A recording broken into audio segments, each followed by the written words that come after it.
নমস্কার এবং স্বাগত আমাদের আজকের খুচরো সন্দেশ এপিসোডে। আজ আমরা কথা বলবো কলকাতার তিরেত্তা বাজারের ইতিহাস নিয়ে।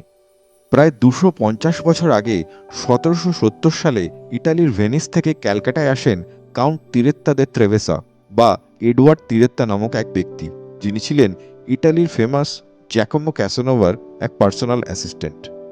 তার মিস্ট্রেস তাকে ছেড়ে চলে যাওয়ার পর এডওয়ার্ড তিরেত্তা ইটালি ছেড়ে অন্য দেশে যাবার পরিকল্পনা করেন। ক্যাসানোভার কাছ থেকে পাওয়া এক রিকমেন্ডেশন লেটার নিয়ে কাজ করতে যান ডাচ ইস্ট ইন্ডিয়া কোম্পানিতে, কিন্তু সেখানেও এক কেলেঙ্কারিতে জড়িয়ে পড়ার পর তিনি পালিয়ে যান ক্যালকাটাতে। ক্যালকাটাতে আসার পর 1781 সালে তিনি ব্রিটিশদের অধীনে এক রেজিস্ট্রার এবং রোড সার্ভেয়ার হিসেবে কাজ করেন। তার মাইনে ছিল মাসিক 1000 সিক্কা। তিরেত্তা ইংরাজি ভাষা খুব ভালো বলতে পারতেন না। তিনি ইংরাজি, ফ্রেঞ্চ, পর্তুগিজ এবং হিন্দুস্তানি ভাষার এক আজব মিশ্র ভাষায় কথা বলতেন। কিন্তু তা সত্ত্বেও 1800 শতকের হাই সোসাইটি ক্যালকাটাতে তিনি ভালোভাবেই মিশে যান।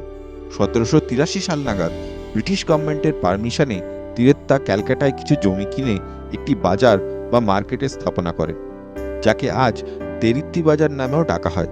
প্রায় 10 বিঘা লম্বা সেন্ট্রাল ক্যালকাটার এই জায়গাটি ছিল প্রাইভেট প্রপার্টি, যা খুবই অবিশ্বাস্য, কারণ সেই সময় বেশিরভাগ ক্যালকাটা প্রপার্টি ছিল ইস্ট ইন্ডিয়া কোম্পানির অধীনে। 1788 সাল নাগাদ তিরেত্তা বাজারের মাসিক আয় ছিল 3600 টাকা এবং এই বাজারের মূল্য দাঁড়ায় প্রায় 2 লাখ টাকা। কিন্তু ভালো সময়ের দীর্ঘস্থায়ী হয়নি। 3 বছর পর তিরেত্তা তার সমস্ত সম্পত্তি হারিয়ে দেউলিয়া হয়ে যান। তিনি তার তিরেত্তা বাজার বিক্রি করতে বাধ্য হন। চার্লস ওয়েস্টার্ন নামে এক ব্যক্তি লটারিতে এই বাজারটি পান। তিনি এই বাজারের আসল নাম পরিবর্তন করেননি। 1796 সালে তিনি ক্যালকাটার পার্ক স্ট্রিটে একটি প্রাইভেট কবরস্থান তৈরি করেন, যার নাম ছিল তিরেত্তা সেমেটারি। এটি ছিল ঠিক সাউথ পার্ক স্ট্রিট সেমেটারির অপোজিটে। এখানেই তার যুবতী স্ত্রী অ্যাঞ্জেলিক দে ক্যারিয়ানকে কবর দেওয়া হয়। এই কবরস্থানে প্রায় অনেক ফ্রেঞ্চদেরও কবর দেওয়া হতো, কিন্তু আজ এই কবরস্থানটির কোনো অস্তিত্ব নেই। এই জায়গায় অনেক বিল্ডিং দাঁড়িয়ে রয়েছে। এডওয়ার্ড তিরেত্তার শেষ জীবন সম্পর্কে বিশেষ কিছু জানা যায় না।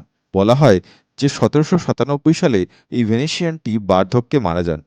তাকে তার নিজের কবরস্থানেই কবর দেওয়া হয়। তিরেত্তার নাম আজ ইতিহাসের পাতায় প্রায় হারিয়ে গেছে, কিন্তু তার নামে তৈরি ওই বাজারটি আজও বিদ্যমান। তিরেত্তা বাজার আর চাইনিজ খাবারের জন্য খুবই বিখ্যাত। তিরেত্তা বাজার আমাদের আজও এক রঙিন মানুষের কথা মনে করিয়ে দেয়, যিনি হাজার মাইল দূরে এই ক্যালকাটাতে তার বসতি গড়ে তুলেছিলেন।